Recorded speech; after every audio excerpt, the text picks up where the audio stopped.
Hello miss చేస్తారు. Andhra Pradesh IT విద్యాశాఖ మంత్రి లోకేష్ గారు బ్రిటన్ మాజీ ప్రధాని టోనీ బ్లెయిర్ ని కలిశారు ఢిల్లీలో.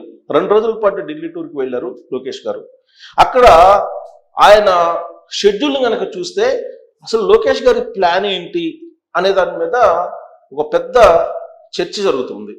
అలాగే ప్రత్యర్థుల్లో అసలు ఏం చేస్తున్నారు లోకేష్ గారు అనేటువంటి ఆందోళన కూడా ఉంది. ఎందుకంటే ఉపరాష్ట్రపతి ధన్ఖడ్ గారిని కలిశారు. ధన్ఖడ్ గారిని ఎందుకు కలిశారు లోకేష్ గారు అని అంటే, వస్తున్నటువంటి ఇన్ఫర్మేషన్ ఏంటి, పునర్నిర్మాణంలో భాగంగా అసెంబ్లీ, సెక్రటరియట్, అలాగే హైకోర్టు వీటిని నిర్మించబోతున్నారు, వాటికి శంకుస్థాపనకి పిలవడానికి వెళ్ళారని చెప్పి తెలుస్తుంది. కానీ ప్రత్యర్థులు మాత్రం అసలు ధన్ఖడ్ని ఎందుకు కలిశారు, ధన్ఖడ్ గారిని కలవాల్సిన అవసరం ఏంది లోకేష్ గారు, ఇలాంటి ప్రశ్నలు వేసుకుంటున్నారు. ఎందుకంటే ఇంత ప్రశ్నలు వేసుకోవడానికి కారణం ఏంటంటే, ప్రత్యర్థి పార్టీలకి తెలుసు ధన్ఖడ్ గారి యొక్క బలం ఏంటి, ధన్ఖడ్ గారి యొక్క పరిచయాలు ఏంటి, ఇవన్నీ బాగా తెలుసు వాళ్ళకి. యాక్చువల్గా బీజేపీలో ఉండేటువంటి అగ్ర నాయకులతోటి ధన్ఖడ్ గారికి సన్నిహితమైన సంబంధాలు ఉన్నాయి, బలమైనటువంటి సంబంధాలు ఉన్నాయి, ఆర్ఎస్ఎస్తో బలమైనటువంటి సంబంధాలు ఉన్నాయి. కాబట్టి లోకేష్ గారు ఎందుకు కలిశారు అనేటువంటి ప్రశ్నలు వేసుకోవడంలో అర్థం కూడా ఉంది ప్రత్యర్థులు.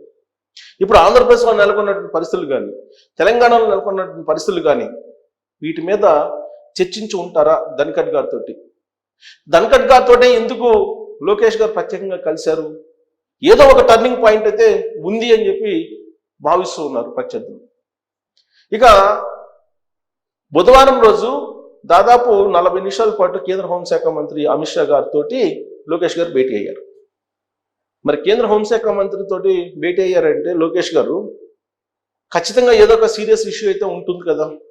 ఆ సీరియస్ ఇష్యూ ఏంటి అని అంటే లిక్కర్ స్కామ్. ఇప్పుడు లిక్కర్ స్కామ్ సర్వత్రా వినిపిస్తుంది. రోజుకొకరిని అరెస్ట్ చేస్తున్నారు. ఇప్పుడు మిథున్ రెడ్డి గారిని అరెస్ట్ చేయాలి, రేపు మాపు మిథున్ రెడ్డి గారిని అరెస్ట్ చేసే అవకాశం ఉంది, పెద్దిరెడ్డిని అరెస్ట్ చేసే అవకాశం ఉందని చెప్పి కొద్దిసేపటి క్రితమే జగన్మోహన్ రెడ్డి గారు ప్రెస్ మీట్ పెట్టి చెప్పారు. సో అరెస్టులు జరుగుతాయని చెప్పి ముందే తెలుసు.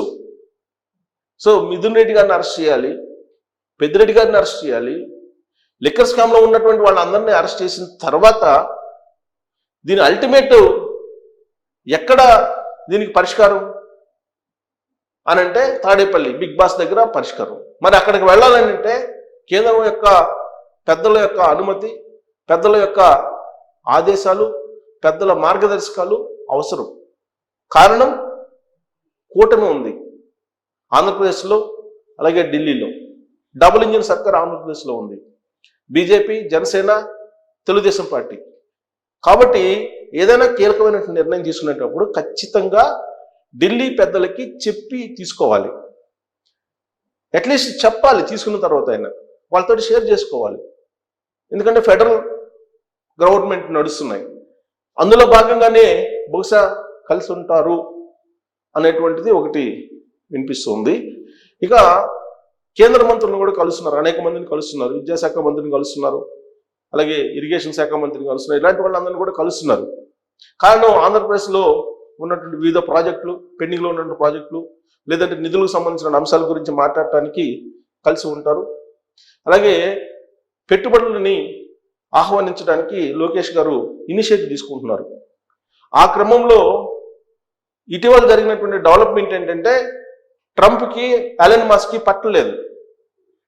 సో అక్కడ ఎలన్ మస్క్ ఇండియాలో పెట్టుబడులు పెట్టడానికి సిద్ధంగా ఉన్నారు. పెట్టుబడులు పెట్టొద్దని చెప్పేసి ట్రంప్ అన్నారు, కానీ ఖచ్చితంగా పెట్టుబడులు పెట్టడానికి సిద్ధంగా ఉన్నారు ఎలన్ మస్క్ అని చెప్పి చెబుతున్నారు.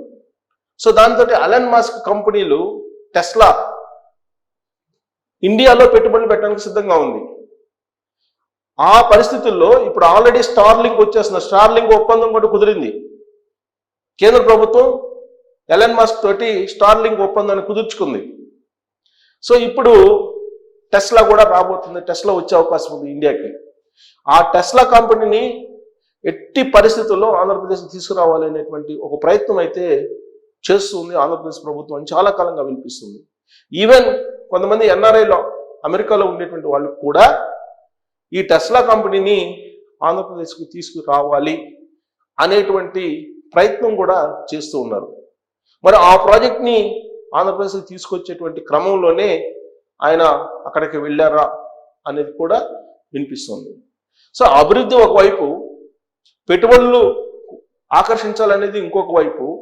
ఈ క్రమంలో కేంద్ర మంత్రులను కలుస్తున్నారు.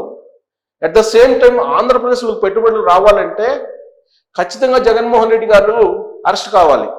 ఇది లోకేష్ గారు అనేక సందర్భాల్లో చెప్పారు. ఇండస్ట్రియలిస్టులు అనేక మంది అడిగారు, పెట్టుబడులు పెట్టడానికి వస్తాము, కానీ జగన్మోహన్ రెడ్డి గారు మళ్ళీ అధికారంలోకి రారు అని చెప్పి మీరు రాసివ్వగలరా అని చెప్పి అడిగారని చెప్పి లోకేష్ గారు ఒక సందర్భంలో చెప్పారు. అంటే ఇండస్ట్రియలిస్టులు రావాలంటే జగన్మోహన్ రెడ్డి గారు జైలుకి వెళ్ళాలి. 2019 నుంచి 2024 మధ్యలో రాష్ట్రాన్ని విధ్వంసం చేశారని చెప్పి కేంద్ర హోంశాఖ మంత్రి అమిత్ షా గారు అనేక సందర్భాల్లో చెప్పారు. వాళ్ళ దగ్గర కేంద్ర ఇంటెలిజెన్స్ సమాచారం ఏమీ లేకుండా అలాంటి కామెంట్లు చేసి ఉండరు. ఎందుకంటే ప్రధానమంత్రి కానీ లేదంటే హోంశాఖ మంత్రి కానీ కేంద్రంలో ఉండే కీలకమైన లీడర్లు కానీ ఎలాంటి సమాచారం లేకుండా వేగ్ ఆరోపణలు అయితే చేయరు. దాంట్లో ఎంత అవినీతి జరిగింది, ఎన్ని అక్రమాలు జరిగాయి అనేది ఇన్వెస్టిగేషన్లో తెలుస్తుంది. కానీ నిప్పులేందో పొగరాదు అంటారు కదా, అలాగే కేంద్ర ఇంటెలిజెన్స్ సమాచారం ఇవ్వకుండా అలాంటి కామెంట్లు సహజంగా చెయ్యరు.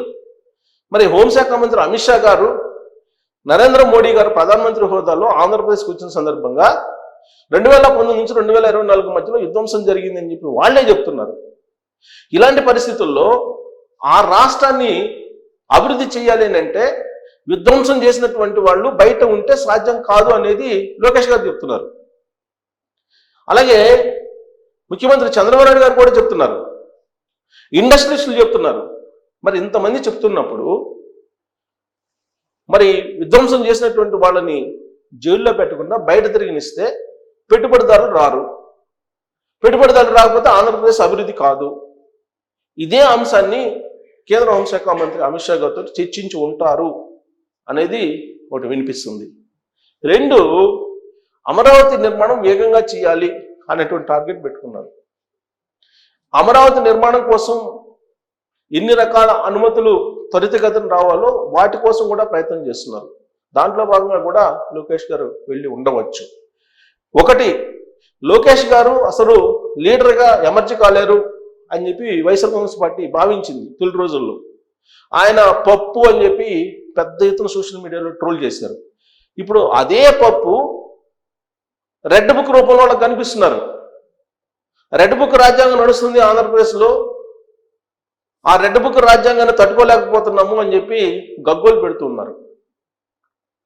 మరి ఒకప్పుడు లోకేష్ గారు లీడరే కాదు అన్నటువంటి వాళ్ళు ఇప్పుడు ఆ రెడ్ బుక్ని కలవరిస్తూ ఉన్నటువంటి పరిస్థితి. ఇదంతా కూడా జగన్మోహన్ రెడ్డి గారు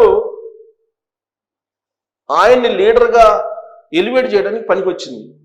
జగన్మోహన్ రెడ్డి గారి కారణంగానే, జగన్మోహన్ రెడ్డి గారు రెచ్చగొట్టిన కారణంగానే, జగన్మోహన్ రెడ్డి గారు విమర్శించిన కారణంగానే, జగన్మోహన్ రెడ్డి గారు నిర్బంధం కారణంగానే లోకేష్ గారిలో ఉన్నటువంటి నాయకుడు బయటకు వచ్చేశారు.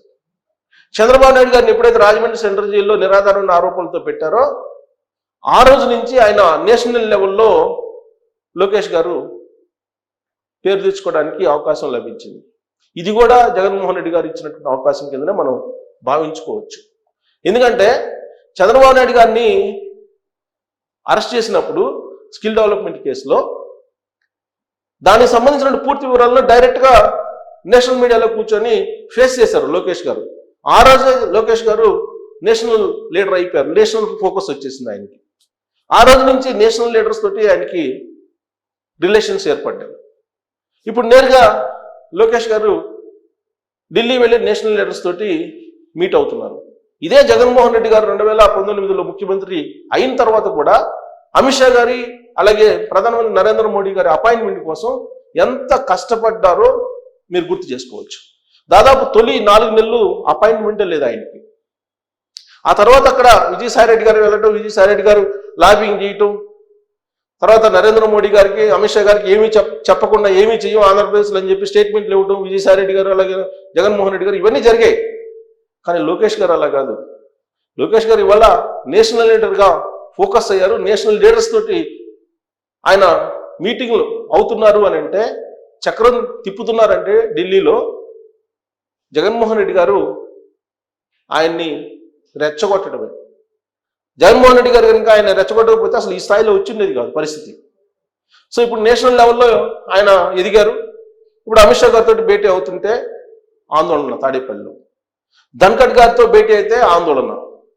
ఎట్నుంచి ఎటువైపు నుంచి వస్తారో లోకేష్ గారు అర్థం కానిటువంటి సిచ్యువేషన్. అసలు లోకేష్ గారు ఢిల్లీ టూర్ 2 రోజులు ఎందుకు వెళ్ళారు అనేది ఒక పెద్ద చర్చ వైఎస్ఆర్ కాంగ్రెస్ పార్టీలో. ఆయన ఢిల్లీ వెళ్ళగానే ఇక్కడ ఎవరో ఒకరు కీలకమైనటువంటి అరెస్ట్ కావడం ఇవన్నీ కూడా జరిగిపోతున్నాయి. ఇప్పుడు ఆయన ఢిల్లీ వెళ్ళారు. మరి నెక్స్ట్ ఎవరు కీలకమైనటువంటి వాళ్ళు అరెస్ట్ కాబోతున్నారు అనేటువంటి చర్చ నడుస్తుంది. ఎందుకంటే అంతకుముందు ఢిల్లీ వెళ్ళినప్పుడు, ఒకసారి ఢిల్లీ వెళ్ళినప్పుడు విజయసాయి రెడ్డి గారు కాడి కింద పడేసి వైఎస్ఆర్ కాంగ్రెస్ పార్టీ రాజీనామా చేసి వచ్చేసారు బయటికి.